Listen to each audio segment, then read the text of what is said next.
The slap landed quicker than I ever could have imagined. My son's hand, once so small it clung to my finger like a lifeline, cracked across my face with the snap of a whip. The sting wasn't what broke me. It was the betrayal in his eyes. The room froze. Forks hung in the air, steam coiled from the turkey, even the clock held its breath. I hit the floor next to the upended cranberry sauce, but I didn't scream or weep. I smiled. I looked up at her and said, "Thank you." She hadn't expected that. She never does.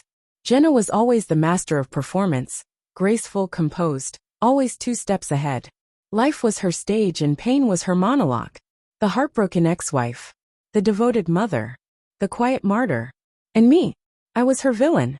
Carved out in little bites, and served up at brunches and depositions.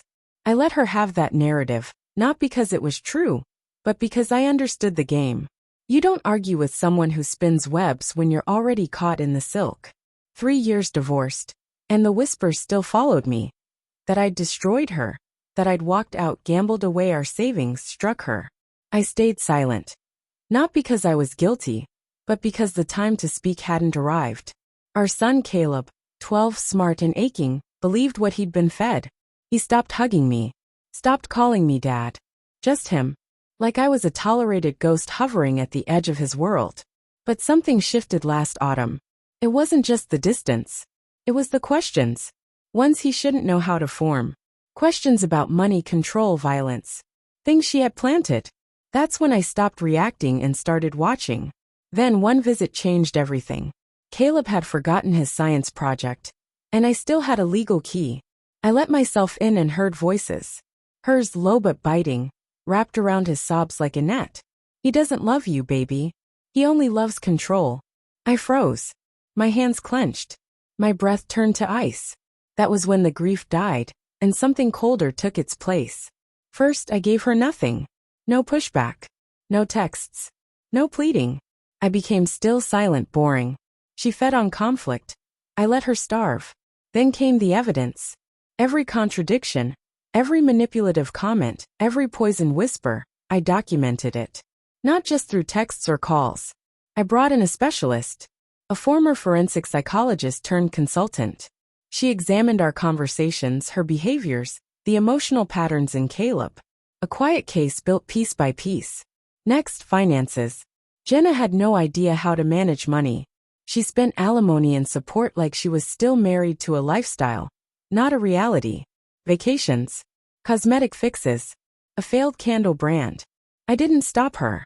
Meanwhile, my lawyer drafted a motion to reassess financial obligations based on mismanagement. But that wasn't the finishing move. That came from a gift. A child-safe smartwatch I gave Caleb for his birthday. It could auto-record during calls. One day, it captured her voice, sharp and icy. "If you don't lie to the therapist, you'll never see me again." The timestamp, the file, all backed up on a secure server. That was it. I had what I needed. So when she suggested Thanksgiving dinner, to show we were civil, I agreed. Predictable as ever. She dressed like she was hosting a press conference. The table was immaculate. Even the turkey looked airbrushed. Caleb was quiet. Withdrawn. She noticed. Pulled him aside. I watched her lean in. Watched her lips move. And then the slap. My face stung, but I smiled. I stood, brushed cranberry from my sleeve. "Thank you," I said. Her smile faltered. "Don't twist this." I faced Caleb. "What did she say to you, son?" His voice trembled. "She said if I embarrassed her today, she'd make sure I never saw you again." The silence shattered like glass. Someone dropped a fork. I walked to the side table, picked up the folder I'd brought, and placed it on the table, slow, deliberate. Inside, the appeal for custody, supporting documents, therapist notes, bank records, and Caleb's own sworn statement. Jenna paled. I leaned in, voice calm. "Happy Thanksgiving." 3 months later, I was awarded full custody. She got visitation, limited, monitored. Therapy required. Caleb is different now. He asks questions, listens fully. He sees beyond the mask. And Jenna? She's coming apart. I don't celebrate. I just observe. Quiet. Measured. Like she once did. Revenge isn't about fury. It's about precision. It's the smile you give when they strike you. because you already know what's coming next. And when I said thank you, I wasn't grateful for the hurt. I was grateful for the final piece I needed to win.